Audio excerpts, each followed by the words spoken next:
everybody. We are back and talking about physical health once again.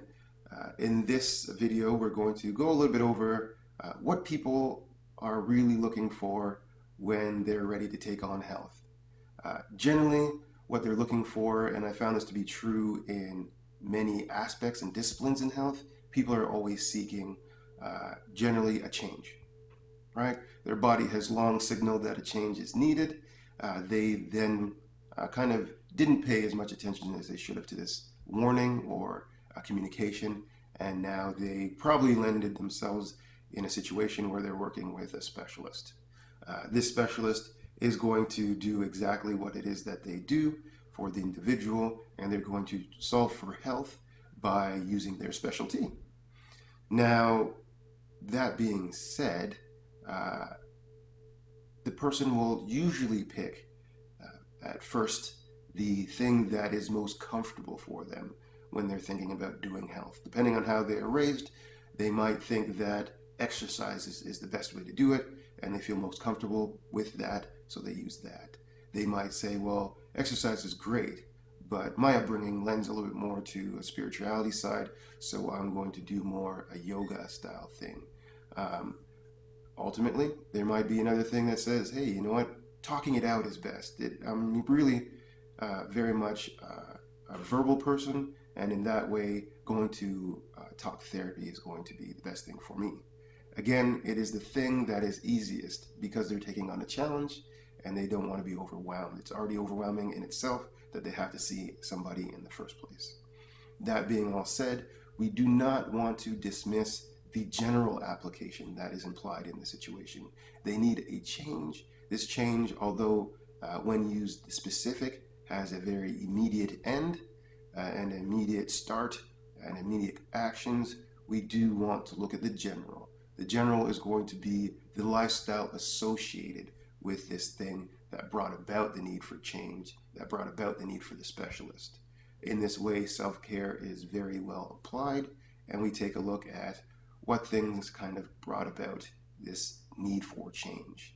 In fact, it's going to be the thing that is generally going to be most uncomfortable for the individual, and we could say the most growth is always in the thing that we shy away from because it's really challenging us very immediately.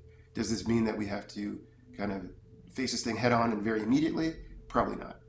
It is a challenge for a reason, and we do have to build up some prerequisites before we do that thing. However, in our way of really approaching health to date, we don't really have a system or support for this thing. In this way, I think that self-care is ready to take on this challenge and help assist the specialists and the GPs with a more, let's say, rounded way of treating health. And if we all work together, then why should the individual not experience health in a greater form? It just makes sense. 1 + 1 + 1 = 3. All right. So in this way, we want to be able to assist the person with self-care. We want the practitioners to know the powerful impact of what self-care is. We also want to know that with the time allotted to the individual with the specialist is not really enough to make that lifestyle change. I mean, the best practitioners in their fields have an ability to influence a lifestyle change with how they run their practice. But there is a little bit more needed to sustain this thing. And this is, again, a self-care challenge that we take on. And in making this thing more a sustainable change, then we see greater results in that respect. So what I'm really saying altogether is when somebody's ready to take on health, they're not just only looking for this specialist. They're looking for the general change overall that sustains the change made by the specialist. And in this way, we have a changing of lifestyle. When one person's lifestyle can change, this means that their personality can change, and the mental and emotional demands one places on themselves also have the ability to change and become more adaptive as opposed to being more routine. I always use these strategies to help myself in a mental health challenge, or I always use these emotional strategies to overcome an emotional challenge. Like any muscle, an overuse of a certain pattern, movement pattern, or an overuse of a specific muscle will turn into a chronic injury.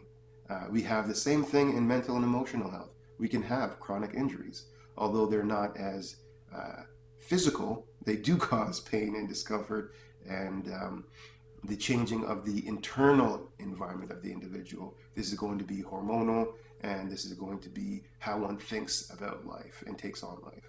Um, in this way, we do want to make sure we are having a balanced diet, we are using more than one strategy, and we're able to adapt with its situation, as every situation is different than the previous, more or less.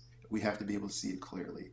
And in this way, we have our balance between thoughts, emotions, and actions, and we can solve more appropriately for what the solution is without overtaxing or overusing one strategy. All right, thank you very much for listening, and hopefully this was insightful to you guys on the, let's say, informative aspect of things and in a very physical health way.